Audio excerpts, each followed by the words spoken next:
Oregon's offensive line figures to be its strongest unit in 2022, and the future at that position looks bright with Josh Connerly there, but there's a name that is in the transfer portal the Ducks should be looking at. I'll tell you who that is today. Plus, later on, I've got John Garcia Jr., the director of recruiting for Sports Illustrated, and we will talk about Josh Connerly's commitment and the update on the pursuits of Jaden Wayne and Jaden Rashada for Oregon football.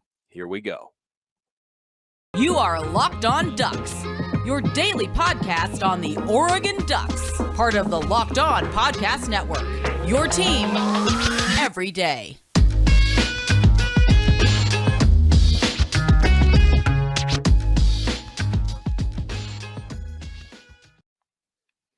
Yes, it is that time once again for Locked On Ducks. I'm your host, Spencer McLaughlin, D1 play-by-play broadcaster and lifelong Oregon Ducks fan. Thank you for making this your first listen or your first view if you're watching on YouTube every day. It's part of the Locked On Podcast Network, your number one source, the absolute best spot to stay up to date with the Ducks every single weekday. Like and subscribe if you have not already. Leave a nice comment on Apple Podcasts, 5-star reviews. We like those. Comments on YouTube, always welcome and appreciated. Love engagement here on the show. You know what else I've loved over the last several years with Oregon football that I hope continues? Having a good offensive line. That's been something that has really won Oregon a lot of games over the last several years. And it's, not always the flashiest position. It's not going to get, as much hype, or guys are not as well known perhaps a lot of the time as, a quarterback or receiver, or guys who actually carry the ball. But no running back is anything without a good offensive line. And so I will give plenty of love for all you offensive line lovers out there. And I know you exist. One of my good friends, Alex, is definitely that way. Always like seeing the big fellas get love. I will give them their fair share of attention here on the show. I've been doing that this week with Josh Connerly, understandably so. Highest rated offensive line commit in program history. Yeah, and I will get to him later with John Garcia Jr. and his relatively low weight compared to other offensive linemen. He's only 283 pounds. Yet John doesn't feel that's going to be an issue, and we'll get to that a little later. But right now, offensive line depth, I think after this season, is looking a little bit thin. With Dennis and Jeffers leaving the program, it kind of creates some question marks at the offensive line position after this year. I think this is going to be a great Ducks offensive line, one of the best we've seen in the last several years, because last year was one of the best we've seen, and they're only losing one starter from that group. So I think they're going to be a tremendously talented bunch, but it doesn't mean that they shouldn't always be looking to get better. It's something I talk about pretty regularly here on the show. Just because you're good or deep or talented at one position doesn't mean you shouldn't still look to get even better, bring in more competition.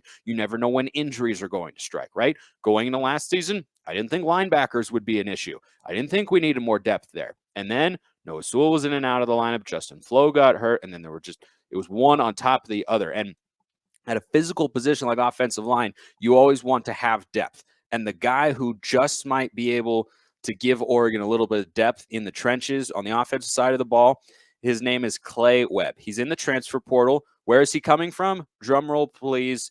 The University of Georgia. So there's at least some semblance of history there with Dan Lanning. Now, I haven't seen any indications as of now the Ducks are making an aggressive pursuit after him, but I think they should. He's 6'3", 290 pounds, not a huge guy, but was a 5-star offensive line recruit coming out of high school. He's a center, by the way, which after left tackle is the most important position on the offensive line. Some people might argue that it's center because they make all the calls and they're, sort of the quarterback of the big boys up front. But he's got 3 years of eligibility left, and this will be his one-time transfer. He's in the portal. I think Oregon should be going after him because there are a lot of guys on this line who after this season are either going to be going pro or are going to be out of eligibility, or both for some of those guys, right? So I think that it's a position of, I don't want to say like desperation or, great need or anything, but if the Ducks were able to go get this guy, I think it would do a lot to, start to set in stone what the offensive line will look like in the coming years. Obviously, Connerly is going to be there. We'll see how much he plays this season. It'll depend on injuries, right? If, TJ Bass or if Alex Forsyth, Ryan Walk, TJ Bass, if those sorts of guys are not healthy, and with offensive linemen, that can happen all the time. You get rolled up on, you just, wear and tear because you're taking big physical hits all the time from blitzing linebackers and going toe-to-toe with defensive linemen. Like it's one of those positions, like running back on the offensive side of the ball, as I've talked about here on the pod, that just kind of has a lot of injuries. And so it's one place where you want to have as much depth as you possibly can. And obviously he being a highly rated recruit and being a signal caller on the offensive line is something that jumps out to me. And he's got the past history there with Dan Lanning, which, I don't know how close they were, but he at least knows who Lanning is, right? Just because you play on the offensive side of the ball doesn't mean you never talk to or never get any instruction whatsoever from the defensive coordinator. He wasn't his primary coach, obviously, but I think that when you consider that, it's the reason that I think this should be a top target for the Ducks, because they're really strong up front this year. I've got a lot of confidence in the offensive line. Without question, I see it being Oregon's best unit on either side of the ball. It's going to be Oregon's best unit. But in the coming years, it's a little bit more of a question mark right now. And yes, Dave Uli is there and Josh Connerly is there. And I think Dawson Jaramillo, I don't think he's a senior yet. So there's some names to be thrown around for sure. But anytime you could have potentially 2 5-stars on the offensive line for 2023 if Dan Lanning is able to convince him to come over. Now, the issue is that Clay Webb, the guy I'm talking about here, does have one thing that might stop him from coming to Oregon, and I'll tell you what that is after I tell you about a Built Bar. I love the mint brownie, but there's just a bunch of great flavors. Puffs are the first ever protein-infused marshmallow. They're not a protein bar. Most protein bars taste a little bit like a protein bar. These ones just taste like a treat, happen to be good for you. 130 calories, 4 grams of sugar, 4 net carbs, 17 grams of protein. That's why they're in my golf bag, Duck fans. Head to the website today. Use promo code LOCK15 for 15% off at Built.com. That is promo code LOCK15 for 15% off at Built.com. So the thing that Clay Webb might have hesitancy about with regards to coming to Oregon is the likelihood he would play this season, probably pretty slim, because Alex Forsyth, who is not practicing at least regularly right now, coming off of a little bit of an injury that he's nursing, he's the starting center if the Ducks offensive line is fully healthy, and Ryan Walk is there as well. Now, Walk is, I believe, a guard by trade. Like, that's what he typically plays. I think he's played a little bit of tackle as well. He's a guy who's moved around the offensive line a lot in the last couple of years. So even if Clay Webb were to come in and Dan Lanning, has the prior history with him, likes him, and says, yeah, you're going to get a chance to compete, I doubt he would be able to beat out Alex Forsyth, because Forsyth is a good center and also has just more experience in that sense. So you'd be the pitch to Clay Webb, essentially, if you're Dan Lanning and Adrian Clamley, offensive line coach. And again, I don't know if they're looking at this heavily, but I think they should be. That's why I'm talking about it here on the show.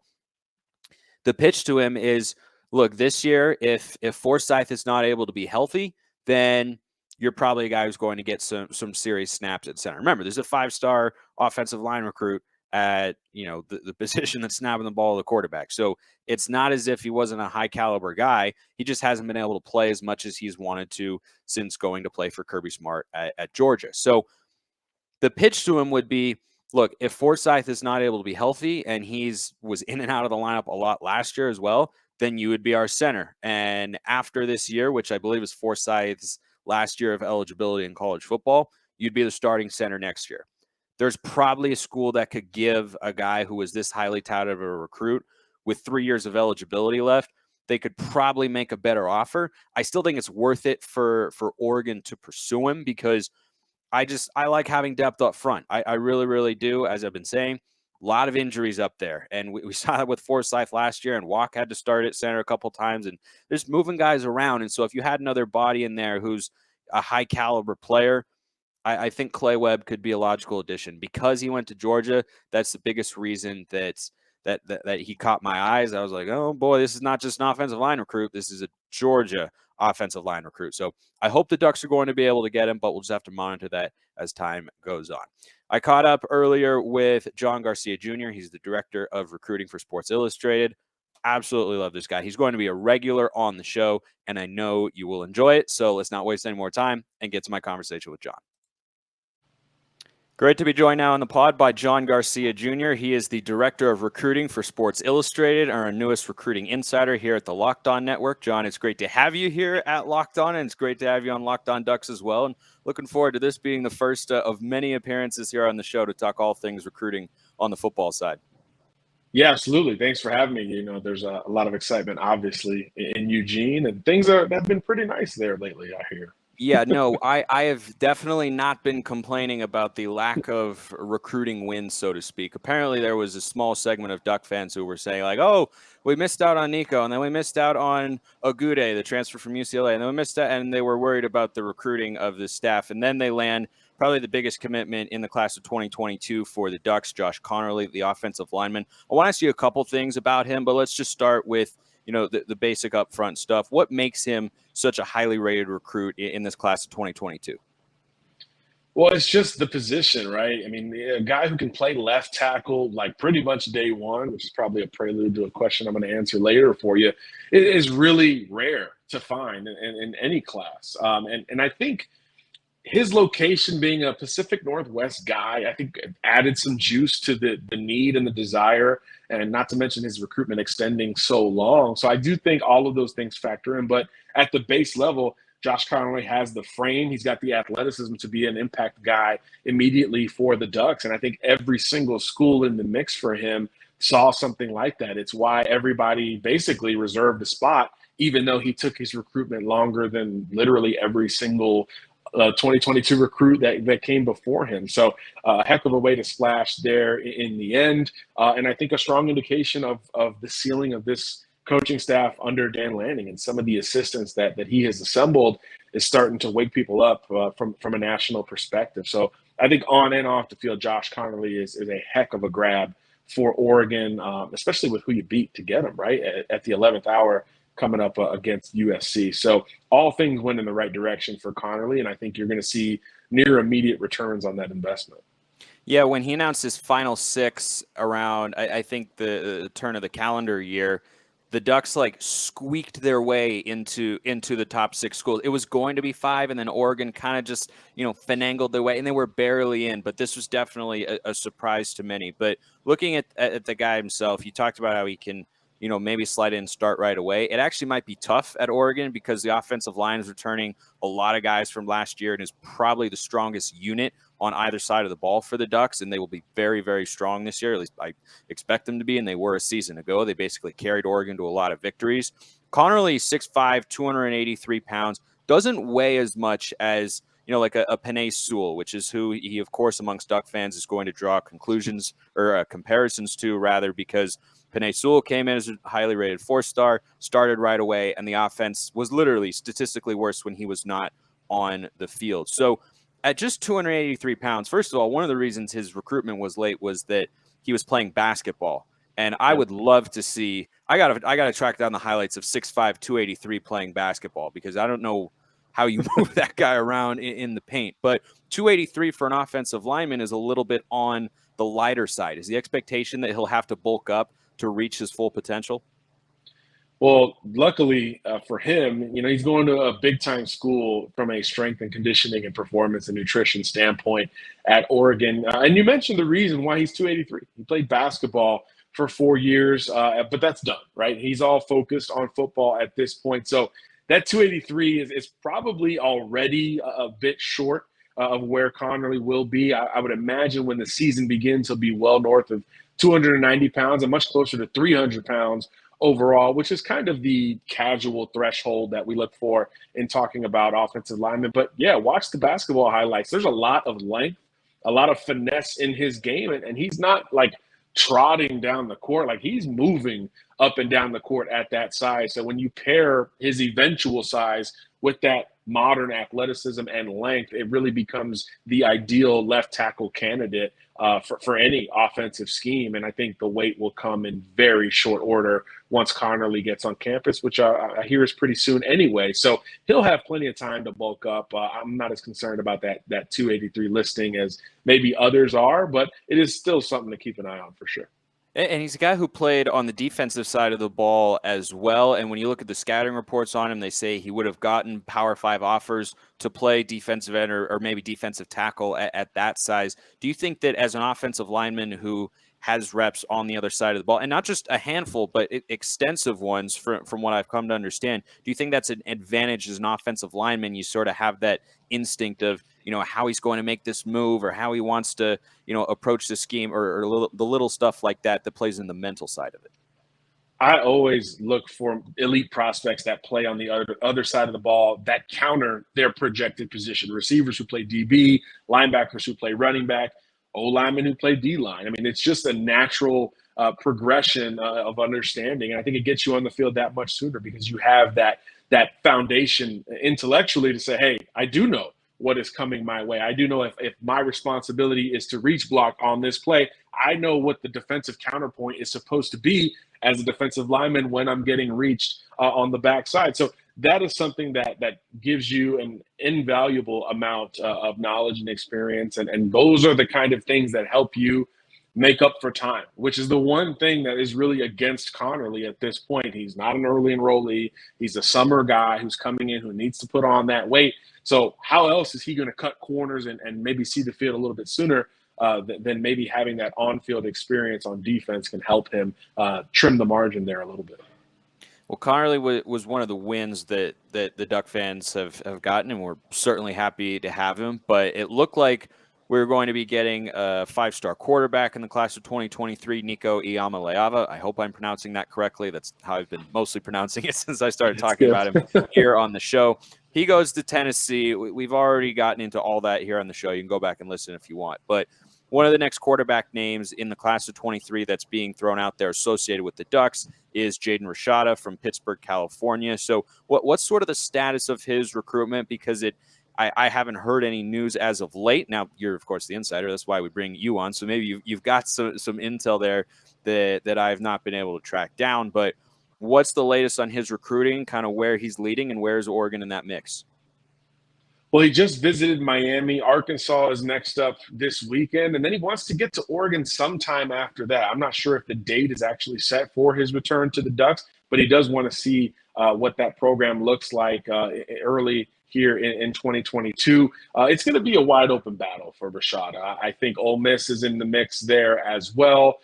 Florida recently offered him a scholarship. UCLA has been talking to him. There's a lot of schools that obviously want to play in for another 6'4", 6'5" kid with a huge right arm. And I think that's why he might be able to take his time. He said LSU is trying to get him on campus. There's a lot of schools that are looking to pull him in on an unofficial or official visit. And I think that's sort of the next frontier for us figuring out who's really in the mix is when he starts to take those official visits. Now, some recruits have started to take them in April, but I think Jaden's one that's going to wait till June to take those official visits. And I think that's around the window we're going to start to see things narrow down in the race for his services. But if you had to sort of pen it out right now, I would think Oregon, Ole Miss, and Miami would probably be the three teams that I would give, the best chance to land Rashada. But again, that list could expand as other schools try to get involved, especially as these other quarterbacks come off the board. Christopher Vizina came off the board this week, another guy that had a lot of schools down south heavily interested, just like Jaden Rashada has. So those dominoes continue to fall, and that could potentially add more suitors to the list for Rashada. But in a perfect world, he told us he would be committed before his senior season, but yeah, he's not going to rush into it if it gets a little confusing with the amount of suitors that he has still courting him as this year progresses. But I do think Oregon is absolutely one of those schools that's going to stay in the mix. And if he wants to stay on the West Coast, I think the Ducks have the best shot. Well, there's another Jaden that I want to ask you about, but first I want to tell you about Bet Online, your number one source for all your betting stats and sports info. Maybe you could even look at a futures bet on where Jaden Rashada is going to commit. I don't know. They've got everything nowadays. Bet Online is your continued source for all your sporting wagering information, from live betting to playoffs, esports, and more. Head to the website today or use your mobile device to learn more about the trends in action. Bet Online, where the game starts. The other Jaden that the Ducks are looking at in the class of 2023 is on the other side of the ball, and he's out of the state of Washington, where the Ducks got a couple really high-caliber players this year, Dave Uli and Josh Connerly, the offensive lineman, but a guy who maybe, and Duck fans hope one day, will be going against them in practice is Jaden Wayne, five-star defensive end from the Seattle area. What are you hearing with his recruitment and where Oregon stands on it? I think he might be the most well-traveled kid in the country. I mean, he's been to like every single campus, it seems like.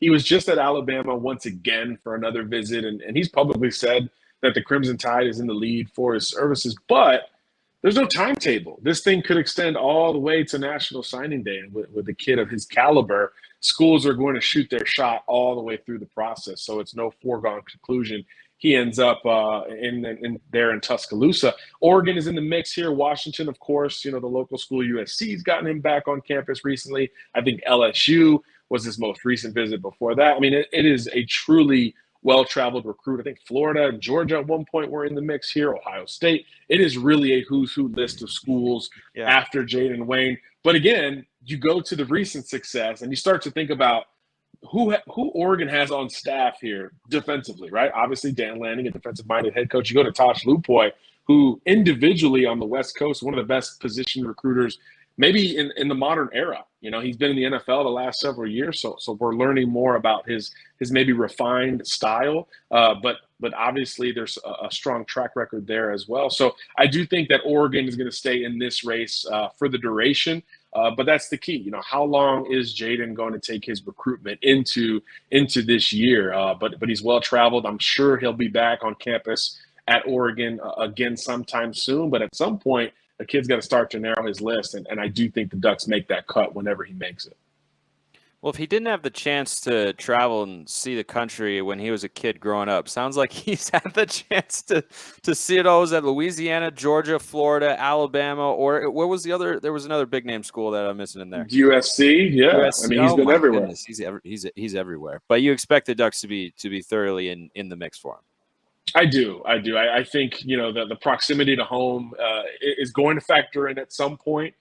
Especially as the season draws near. I think when you start to talk about external factors that really don't come from the schools themselves, I think that's where a school like Oregon can really position itself. It's no secret that NIL is playing a big part in every single school's recruiting process, but they can't pitch it themselves. This comes from people outside of that football building. But a school like Oregon, we know, has a great set of resources there, and I think NIL will help a school like Oregon relative to the Blue Bloods that are already there near the top of everybody's list when it comes to recruiting. So I do think Oregon has staying power with a lot of elite recruits, and they've been getting a lot of them on campus. I think that's the mark of an elite recruiting program. It starts really simply with logistics. You have to get elite kids on campus, and Oregon's been doing a great job of that. And I don't think without that second visit, I don't think they would have gotten a commitment from Josh Connerly. I think that return trip to Oregon just before he wrapped things up really helped him, gain some clarity before he went public with that verbal commitment. So Oregon's doing a great job on the front end, and we'll see how it develops thereafter. Well, it's good to hear for all the Duck fans out there. Last question here for John Garcia Jr., the director of recruiting for Sports Illustrated.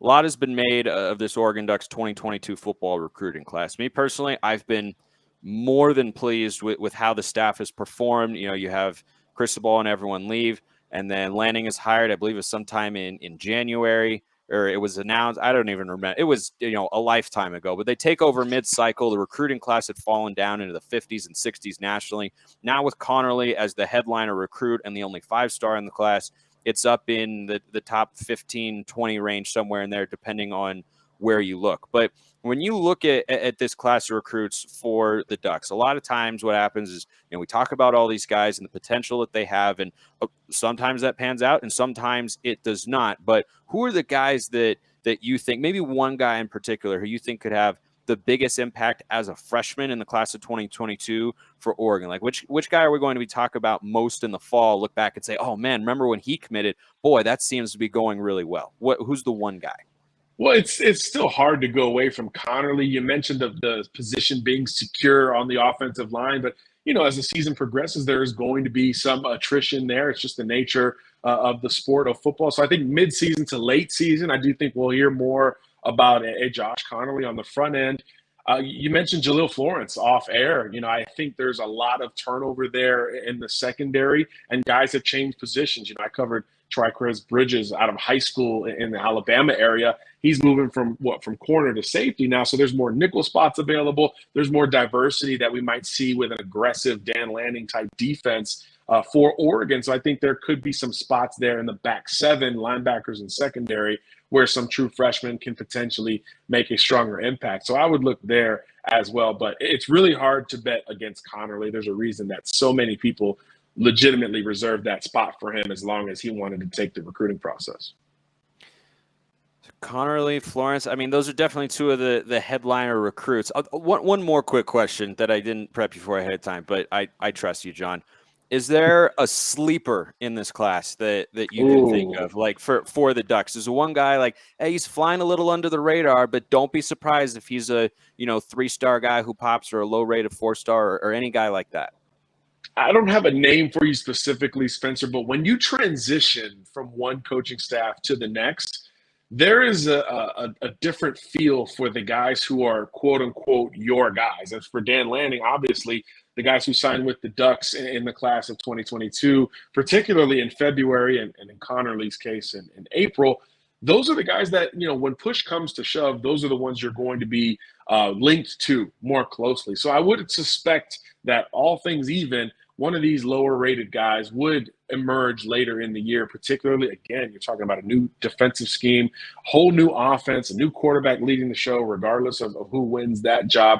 I do expect some younger guys to splash, especially as the season progresses. I'm going to circle back with you on that one, though, no doubt. All right. Well, I guess we'll just have to have you back on the show then. I guess John so. Garcia Jr. of Sports Illustrated, the director of recruiting. Appreciate you coming on for your inaugural visit here on Locked On Ducks. Thanks for having me, Spencer. I appreciate everyone listening and watching. Have a wonderful rest of your day, and go Ducks.